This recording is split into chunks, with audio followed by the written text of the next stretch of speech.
আপনারা সবাই যদি দেশের কল্যাণ চান এবং যদি দেশের উন্নয়ন চান, আপনারা সবাই 12 তারিখ দানের শীষ মার্কায় ভোট দিয়ে আমার ছেলে তারেক রহমানকে এবং পেকুয়ার সন্তান আমার সব চাইতে আদরের ছেলে সালাউদ্দিনকে আপনাদের মূল্যবান ভোট দিয়ে জয়যুক্ত করবেন তো।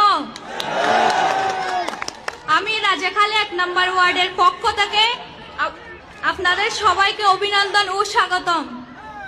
আপনারা সবাই আমার ছেলে সালাউদ্দিনকে ভোট দিবেন তো। আমার সন্তান আমার ছেলে, ফেকুয়ার সন্তান ফেকুয়ার অহংকার, আপনারা সবাই আমার ছেলেকে ভোট দিয়ে জয়যুক্ত করবেন তো। আমার সাথে স্লোগান দেন, ভোট দিবেন কিসে, ভোট দিবেন কিসে, তরুণের প্রথম ভোট, তরুণের প্রথম ভোট। আসসালামু আলাইকুম।